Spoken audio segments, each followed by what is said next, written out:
My name is Somashekar, course faculty for this course. Okay, now we'll move on to the one more applications of Pascal's law, pressure intensifier. These are the devices used for pressure multiplication. Practical application involves air to hydraulic pressure booster. These are the device used to convert the workshop air, which is generally 6 bar, into a higher hydraulic pressure to do some useful work. These are the devices generally used in industry for the pressure multiplication purpose. Pressure intensifier, how it will work? See here, it uses the stepped piston and a closed fluid at either side of the stepped piston. Very simple it is, friends. Pressure intensifier is fitted with the stepped piston on either side, a closed contained fluid. Let us will see here. This is very simple. You will see here it is a stepped piston here. Correct, friends? Stepped piston, and the two side of the stepped piston is a fluid contained here. Now we will see here I marked P1 is where I am adding the pressure to the here. It will generate the force, the same force acting at the other side according to the Pascal's law. You will see the hydrostatic pressure P1 exerts a force F1 on the area A1, which is transferred via the piston rod onto the smaller piston having area A2. Thus, the force F1 acts on the area A2 and produces the hydrostatic pressure P2. Since the piston area A2 is smaller than the piston area A1, hence the pressure P2 is automatically larger than the pressure P1, because as we know in the pressure intensifier F1 equal to F2, then P1 A1 equal to P2 A2, then P2 is P1 by P1 A1 by A2. Correct, friends? I will show you simple numerical how the pressure is multiplied in the pressure intensifier. You will see here, friends, again I have drawn the same figure here. Figure below shows the pressure intensifier having a larger piston area 10 meter square, assumed to be, and a smaller piston area 5 meter square. 2:1, correct? It is a 2 times, it is a 1 time, assumed to be. The pressure P1, 100 Newton meter square, is added to the left cavity. Find what is the force generated here, and in turn what is the pressure generated here. Our objective is to know what is the pressure in this cavity. When we adding the pressure P1 10 Newton meter square in the this cavity, left cavity. Let us will see now. Here when you add the pressure P1, we know that F1 by A1, correct? The pressure is acting over the surface. Then what is a F1? F1 is 100 Newton. The same 100 Newton, what it will produce here, it is transmitted along the stepper piston, and it acts on the here in this piston. But you will see the area difference is there, friends. Now you will see here, due to the area difference F2 by A2, you will see here how much? 20 Newton per meter square pressure is generated in the right container. Now you will see, as we have taken the area 2:1, same here, doubled. I am adding 10 Newton meter square, I am able to generate 20 Newton meter square. Based on this area, you are multiply the pressure here, or you will add here, it will decrease here. Anything you will do, intensification you will do. Now I will show you the simple device used in industry, air to hydraulic booster. It is a device for converting the shop floor air. Shop floor air, already we know that it is a 6 bar, 6 to 10 bar. I am taking an example here, 6 bar it is. Bar is already you know that 6 into 10 to the power of 5 Pascal, converting into hydraulic higher pressure needed for clamping the workpiece. Now what I will do here, friends, you will see here, it is a stepped piston is there here. It is a closed container here again. The one side is connected to your, I am tapping the air from the shop floor, which is a 6 bar. It is acting on the larger piston, what I will call the air piston. I am taking here an example 0.001 meter square. What it will do, friends, when this pressure, air pressure will act on this area, it will generate the force 600 Newton. The same 600 Newton is acting on the smaller piston area. How much it is? I am taken 0.0001 meter square. Then what is the pressure generated here? You will see here the pressure generated is 60 bar. You will see 6 bar, 10 times it is generated pressure here. This 60 bar is used to hold the workpiece through the clamp here. It is a movable up and down clamp during the machining operation. Any operations, cutting operation, drilling, anything. You will see here the air to hydraulic booster, the air pressure 6 bar is used to generate the large pressure to hold the workpiece during many operations. How it is? Using the stepped piston. Same thing I explained here, friends. The air to hydraulic booster consists of a cylinder with the pressure booster containing the larger piston of area, I already told you 0.001 meter square, driving the smaller hydraulic piston area 0.001 meter square. These numerical values to understand how the pressure is multiplied, only for that I am taking.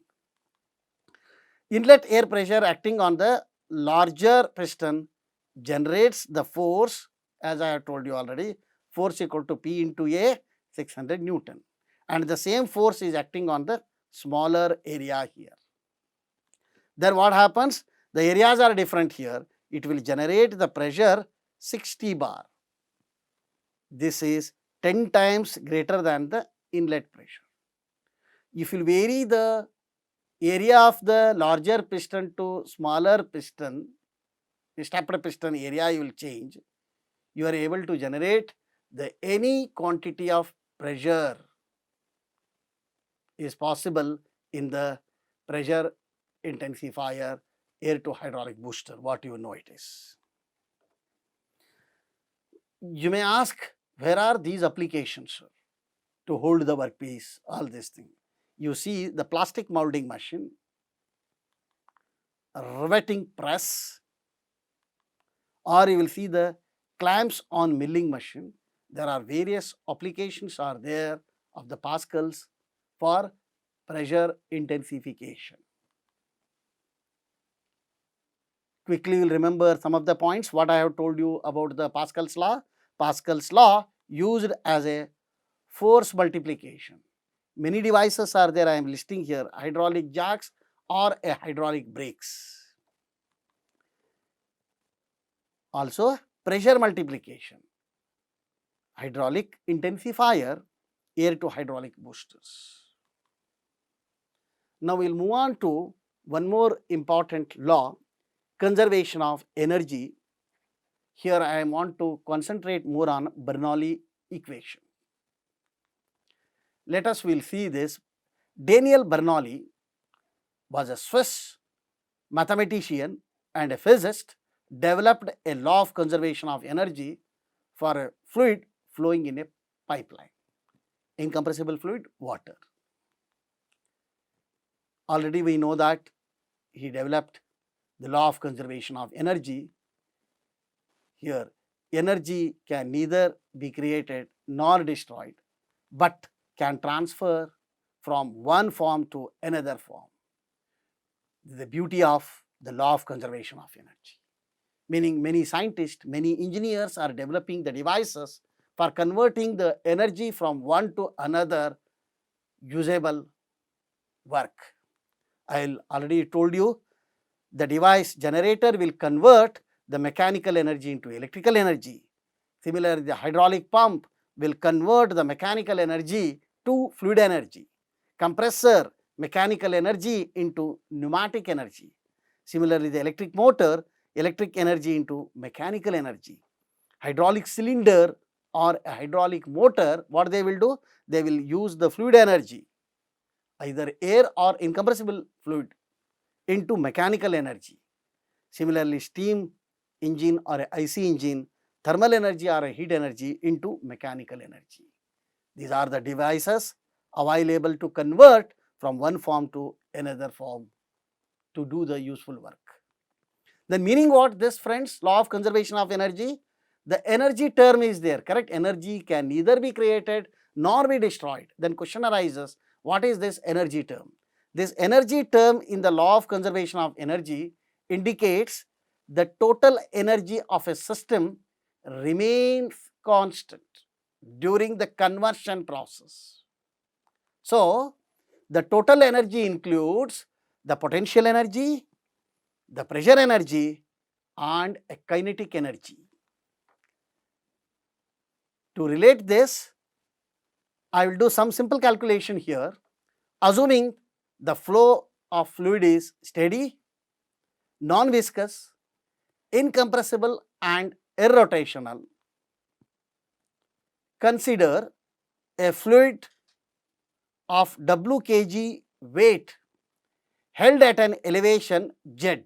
You will see here, I am lifted the W kg of fluid from the 0 reference to Z. I am lifted here. What happens, friend? Weight W has a potential energy relative to the reference plane Z, because work have to be done on the fluid to lift it through the distance Z. Because when I will lift the W kg of fluid from 0 reference to here, work is done on the fluid, which is given by the potential energy W into Z. W is a weight in kgs. I am taking here. Z is a distance, how much you have moved. Work is done here, potential energy. If W kg of fluid possesses a pressure P, so it contains the pressure energy as it is represented by pressure energy W into P by specific weight of the fluid. Correct?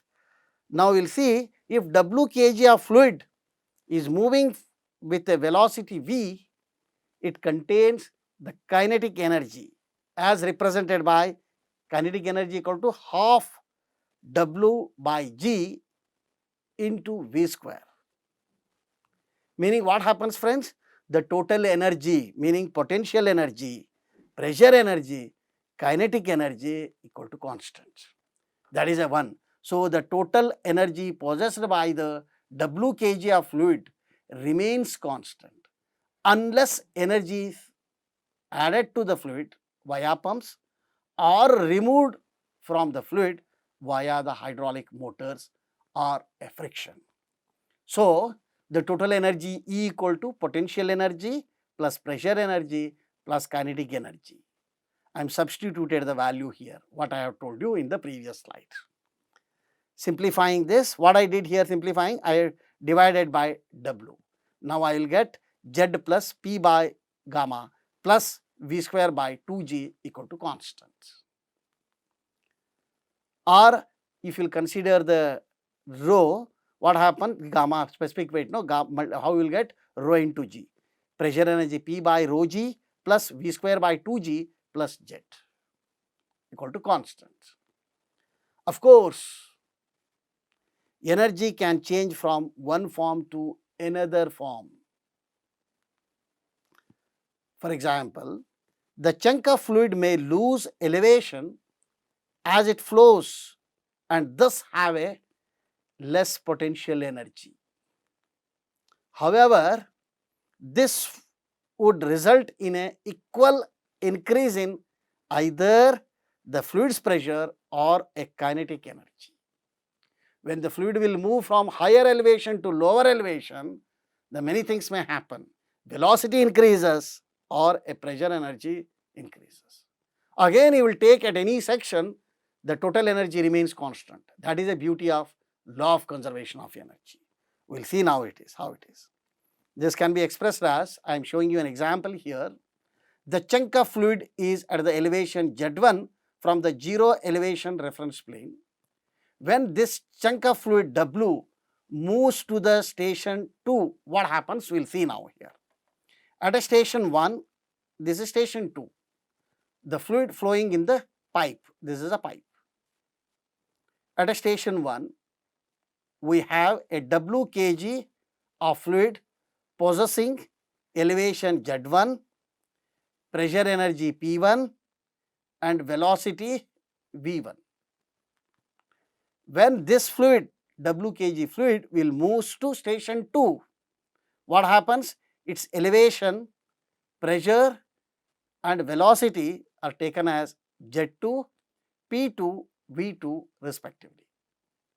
But already we know that Daniel Bernoulli formulated his equation as total energy possessed by the W kg of fluid at station 1 equals the total energy possessed by the same W kg of fluid at station 2, provided the frictional losses are negligibly small. So, we will write the total energy per kg of fluid at station 1 is equal to total energy per kg of fluid at station 2. That is equal to what it is I am writing here. Then finally, I will get Z1 plus P1 by gamma plus V1 square by 2g equal to Z2 plus P2 by gamma plus V2 square by 2g. Very, very simple, friends. Or you will write by considering the density P1 by rho g plus V1 square by 2g plus Z1 is equal to P2 by rho 2g plus V2 square by 2g plus Z2. Very, very simple, meaning the total energy remains same here, even though fluid will move from the higher elevation to lower elevation. Some of the term increase, some of the term decreases, but total energy remains same when the fluid is flowing in the pipe. Now, what happens we will see now here, friends. The Bernoulli modified his equation by considering the some losses, that is what we know as energy equation. I will explain to you how it is now.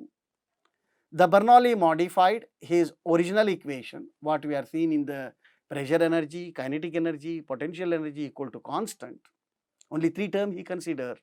He neglected the friction losses, correct, addition of energy, he removed. Now I am adding here to understand better how Bernoulli considered all the losses and addition of the energy. So, Bernoulli modified his original equation to take into account that frictional losses HL that takes place between the station 1 and 2, because fluid is moving from one to another, pipe, roughness, all this you will consider what happened, losses are there, that losses, frictional losses, I am taking HL. HL is called the head loss. Also, when it is moving from higher H1, Z1 to Z2, what happened? It loses the head loss, represents the energy pound of fluid loss due to the friction in going from station 1 to station 2. In addition, he took into account that a pump or a hydraulic motor may exist between the station 1 and 2. Meaning what I am doing, using the hydraulic pump, I am adding the fluid at station 1. And station 2, what I will do? I will tap this energy added through the hydraulic motor. Meaning what I am doing here, I am taking the HP pump head, represents the energy per pound of fluid added by the pump. HM motor head represents the energy per pound, per kg, anything you will take friends here, because it is a SI unit I am taking here, US customary unit I am taking, pound, force is in pound, of fluid removed by the hydraulic motor. So what happened? The total energy possessed by 1 kg of fluid at station 1 plus the energy added to it by the pump HP minus the energy moved from it by the hydraulic motor HM minus the energy it loses due to the friction HL equals the total energy possessed by the 1 kg chunk of fluid when it arrives at station 2. Meaning here Bernoulli modified like this here. You see here Z1 plus P1 by gamma plus V1 square by 2G plus HP adding, removing minus HM motor head is equal minus HL loss due to the friction is equal to Z2 plus P2 by gamma plus V2 square by 2G. This is a what I will call energy equation which takes into account the pump and motor plus the frictional losses. Please note this friends.